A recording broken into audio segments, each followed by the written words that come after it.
¿Qué es arquitectura? Así de rápido y frío. Sí, así, ¡Hala! tal cual. Yo creo que es una definición que va cambiando con los años dependiendo del corazón que tenga el arquitecto. Ahorita en este momento a mí me parece, dentro de mi búsqueda como arquitecto, que es una búsqueda que puede ser en cualquier condición, en cualquier circunstancia, en cualquier lugar, con cualquier gente. La arquitectura, para el arquitecto Pastor, es el derecho del hombre de habitar con libertad. El derecho, porque es un derecho como ser humano, del hombre, ¿no?, de la persona humana, con sus necesidades humanas, de habitar, que cumple las necesidades primarias para mejorar y con libertad, porque la libertad es la máxima expresión de la arquitectura. Entonces, y pienso que es la variable más difícil de resolver, La ¿no? libertad. Sí, el arquitecto, desde el momento que deja cabos sueltos y no resuelve bajo las ciertas condiciones a las que se enfrenta en un lugar, en un territorio, en un clima, en una idiosincrasia, y no entiende lo que significa la libertad para ese grupo humano, para esa persona, familia, comunidad, pueblo, ciudad, país, continente. Si no entiende la libertad de la persona fundamentalmente, no resuelve nada. La arquitectura no es un capricho, no es un a ver qué pasa. La arquitectura es lo que debe ser, ¿no? Algo del hombre. Ya. Está buena la respuesta, ¿no? Buenísimo.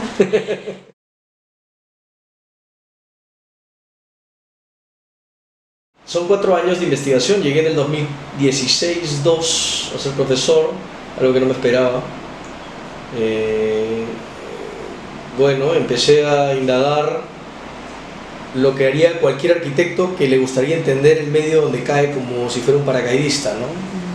Entonces, conocer mi medio, que iba a ser mi próxima casa, que es Piura, entender las personas que conviven en este determinado lugar, entender el clima, entender lo que la gente necesita, porque pienso que el arquitecto debe partir a grosso modo por ese tipo de respuestas. Entonces entendí que la arquitectura hacía falta, ¿no? Y la siguiente pregunta era: ¿dónde hace falta? En principio no creo que hace falta en la ciudad directamente, ¿no? Pero te comienzas a dar cuenta que Piura es una ciudad que tiene muchos colores con respecto a esa palabra ciudad, y que conforme avanzas cuadras, kilómetros, te comienzas a encontrar con diferentes franjas muy distintas entre sí. Y entonces, desde ese momento, yo decidí resolver o insertar arquitectura en un medio muy poco conocido hasta hoy en mi país, que es el desierto rural, que es un ámbito donde la arquitectura pocas veces se ha introducido, ¿no? Entonces decidí tratar de resolver desde la precariedad, desde lo mínimo, desde lo básico, desde lo imposible para algunos. De hecho, tuve muchos contrincantes sobre eso con respecto a la definición de arquitectura, porque, claro, una arquitectura con pocos recursos para otros arquitectos no es arquitectura. Y creo que la definición de arquitectura del mundo se ha venido un poco trabajando hacia ese perfil, ¿no? Donde la arquitectura es una élite. Y con esto no quiero sonar socialista, porque algunos dicen: ¡ay, que eres socialista! No soy socialista, yo hago arquitectura, y si la hago mañana para un rico, la hago igual. Y si la hago para una persona que no tiene carencias, la hago igual. La diferencia es cuánto voy a cobrar, nada más. Pero la arquitectura es la justificación. Entonces, dentro de la respuesta de la arquitectura, entendí que la arquitectura es, como mi definición lo dice, una necesidad, ¿no? O un derecho, ¿no? Sin circunstancias. Entonces me convierte en una persona que tiene que estar, ¿no? Donde tiene que estar, donde debe estar.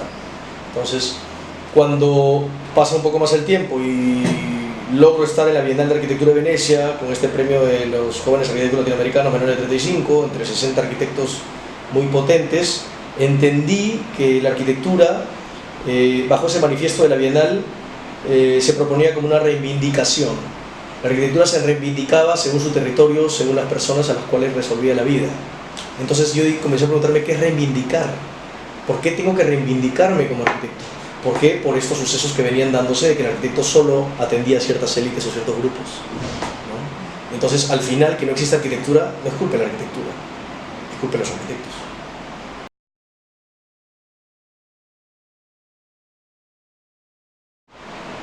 humanismo. La parte técnica es muy fácil de resolver. La parte técnica es oficio, la parte técnica es cuantitativa, es de tiempo, se puede medir, pero la parte humanista es cualitativa, es valor, no es precio. Entonces, el arquitecto, si no es humanista, le va a costar mucho entender arquitectura. En la condición que esté, en el edificio que se encuentre, en el lugar que se encuentre, con la gente que se encuentre. Ante todo es humanista. En otras universidades en el mundo, la Facultad de Arquitectura se encuentra dentro de humanismo, no dentro de ingeniería. Porque la relación más directa de la arquitectura es más directa que con lo científico-técnico, con lo humanista y los valores. Un arquitecto que no hace lo que tiene que hacer, no hay valor, no crea valor. Entonces, ¿qué está haciendo? Un negocio, algo egocéntrico. Entonces, si yo analizo más fríamente y separo a los humanistas y separo a los técnicos, ¿no? Los separo en dos bandos, ¿a dónde pongo al arquitecto?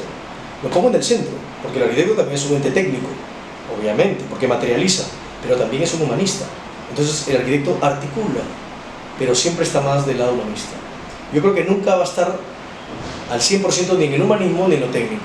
Porque si está 100% en lo técnico, pierde el humanismo. Y si está exactamente en el humanismo, ya pierde un poco la parte técnica también, ¿no? O sea, creo que debe estar, digamos, en una medianera, pero estratégica, ¿no? Porque hay proyectos que te van a demandar, obviamente, más parte humanista, y hay proyectos que te demandan más parte técnica. Por ejemplo, si tú me sitúas a mí, yo estoy más pegado a la parte humanista. Si tú hablas con otros arquitectos, probablemente estarán más pegados a la parte técnica. O al número. Yo no quiero ser malo. ¿Me entiendes? Con esto no digo que tú trabajes como si fueras Mahatma Gandhi y que no cobres y que camines por el desierto y hagas las cosas con las manos toda tu vida. No, simplemente debes hacer lo que te hace libre.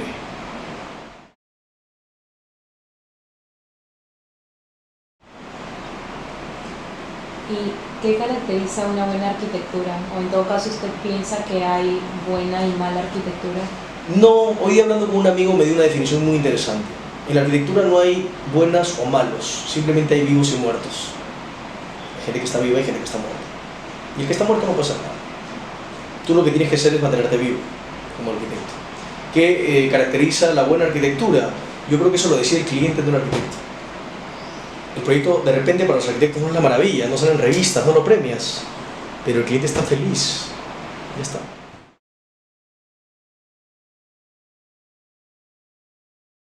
Definitivamente mi maestro, y me siento muy feliz de decirlo toda la vida y lo diré hasta el día que deje de tener a alguien a mi lado con respecto a la arquitectura, alumnos, compañeros, colegas.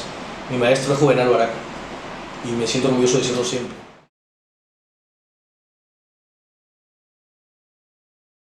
Entiende. Hay varios medios. Con la gente. El más terrorista que existe es trabajando gratis. El más terrorista. Si tú le digas a mí, no te cobro, tengo un proyecto. Es el más terrorista, porque nuestra carrera es una profesión que tiene apasionamiento, y el apasionado es capaz de sacarse la sangre para dar la vida a los demás y él muere, ¿no? Ese es el apasionado. Es capaz de trabajar día y noche de repente sin que le paguen lo que él pidió. Puede ser, pero no hay que confundirlo. La mejor forma de vender un proyecto en este medio, esa es una pregunta muy compleja de resolver. ¿Por qué? Principalmente la siguiente pregunta es: ¿cuál es tu medio? Si yo sé cuál es mi medio, voy a saber atacarlo como arquitecto. Pienso que, en primer lugar, una buena sustancia es el sacrificio. El arquitecto debe estudiar, trabajar mucho, responder a las necesidades de su entorno de alguna manera. No sé, si tú estás trabajando en una cafetería, ahí tu labor será entender a las personas y observarlas, ¿no? Y educarlas desde la arquitectura.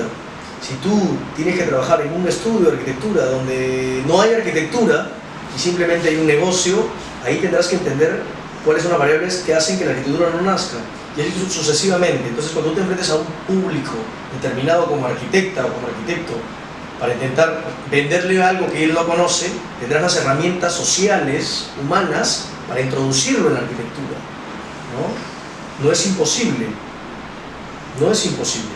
O sea, resolver un lenguaje coloquial para demostrar lo que nadie conoce, depende de cuán insertado estés en ese medio.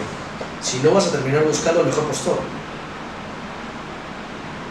¿No es cierto? Y ahí derrumbo toda mi teoría de lo que es la arquitectura para mí. ¿Cómo puedo ser arquitectura para un poblador que no tiene... o sea, aquel que no conoce la arquitectura es aquel que vive en un extremo, ¿no? Porque la ciudad ya más o menos, ¿no? Más o menos. Claro, porque si tú voy a hablar ahorita con una manzana ahorita, esa manzana al menos 2 proyectos ha hecho un arquitecto. Claro, no está bien resuelto, ¿no? Pero esa persona dice, es mi arquitecto. Al menos. Pero si yo me voy cruzando el río, donde la gente vive como hace 500 años, sin zapatos, con sus animalitos, ahí ya no hay referencia de nada, ahí no hay pistas, ahí no hay color de pintura, ahí no hay cerámicos, ahí no hay techito rosado con su luna azul, que para estas personas son esa arquitectura. Es a esa persona cómo le vendo el proyecto. No tengo que venderle nada, tengo que ordenar, y al final la arquitectura es ordenar. Para ordenar hay que poner variables. No, la arquitectura se defiende mejor con lo cualitativo. Tú, para vender un proyecto de arquitectura, que no sé si la palabra es vender, tú para educar con la arquitectura, sería la respuesta, tienes que conocer a qué persona le vas a dar ese regalo. Antes que hablar de dinero, o hablar de plata, o hablar de áreas, o hablar de costos, hablemos de qué quiere, cuál es su sueño. Antes de hablar de los materiales, antes de hablar de cuánta plata tienes, hablemos de qué quieres, cuál es tu sueño, qué pretendes. ¿Cuántos años de vida te quedan? ¿Para qué quieres una nueva casa? Y te dirá, bueno, yo tengo un sueño, tengo mis ahorros. Ya, no importa. ¿Qué quieres? ¿Cuál es tu propósito con esto? Ayer recién empezamos a hablar de arquitectura. Él no sabe que está hablando de arquitectura. Él piensa que está hablando que tú te quieres hacer su amigo. Pero ya estás hablando de arquitectura. O sea, pienso que la palabra no es vender, es educar. El arquitecto, y eso lo entendí con Rodo Tiznado en Venecia, en una conversación de 4 horas, y me dijo que la arquitectura como fin tiene hacer arquitectura, pero también generar plataformas para que la arquitectura sobreviva. ¿Eso qué quiere decir? Que hay arquitectos que no harán arquitectura, pero su deber es generar plataformas para que la arquitectura se mantenga. Por eso él hace ese concurso de Yala. ¿Entendido? Cuando tú hablas con tus amigos de arquitectura, nadie te va a entender nada. Te va a decir, ¿por qué hablas tanto de arquitectura? ¿Qué tiene tanto especial? Qué bonito poder hablar de arquitectura con gente que no es arquitecta. Por eso es que cuando tú vayas con una persona que no es arquitecta a ver un monumento arquitectónico, pregúntale qué ve. Lo que esa persona vea es lo que el arquitecto acertó con su proyecto. No hacemos arquitectura para arquitectos. Los arquitectos no hacemos arquitectura para revistas de arquitectos. Hacemos arquitectura para las personas.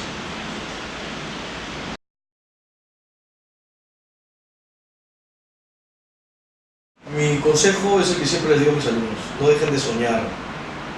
Si llegas a entender que la arquitectura te va a dar la libertad, no dejes de soñar. Si tú la persigues años, porque más o menos a los 50, 40 llegará por ahí alguna gotita de agua, si no dejas de soñar hasta ese momento, yo creo que tu vida ya está plena. Y en ese momento vas a ser feliz. Y cuando un arquitecto es feliz, es indestructible.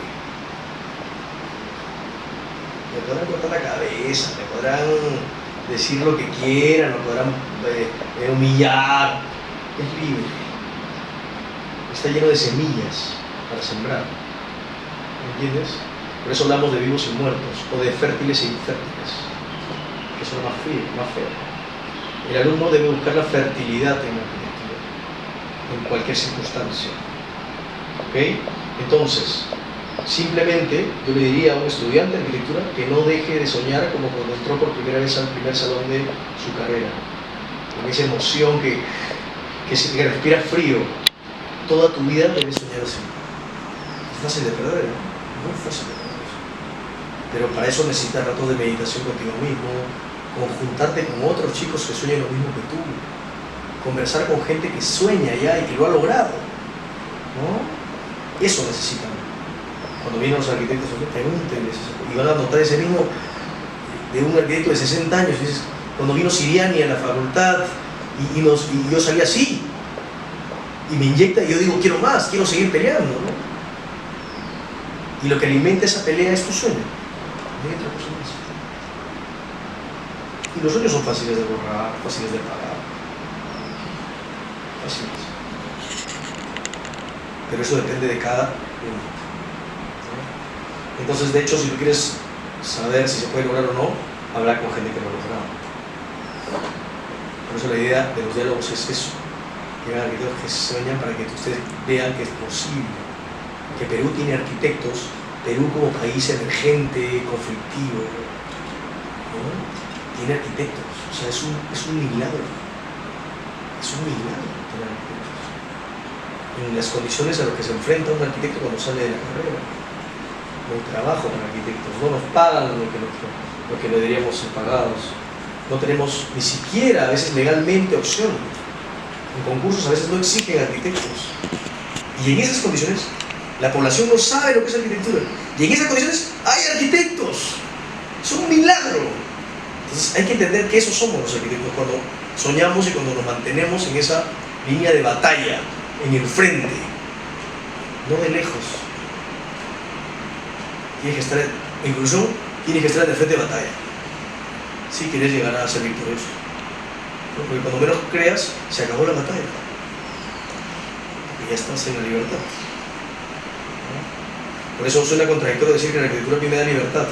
La arquitectura a mí me da libertad, me da la libertad, me la llevo conmigo donde vaya, me da libertad. Si estoy en un lugar donde no hago arquitectura, me voy a buscar arquitectura. Y si para eso tengo que renunciar a un sueldo, renunciar a un lugar, renunciar a un estatus, no me interesa. Porque eso no me ha dado, la arquitectura nunca me ha dado eso, la arquitectura me da algo más grande, que es trascendencia. Y soy capaz de cambiar todo por mi arquitectura. La arquitectura te salva la vida.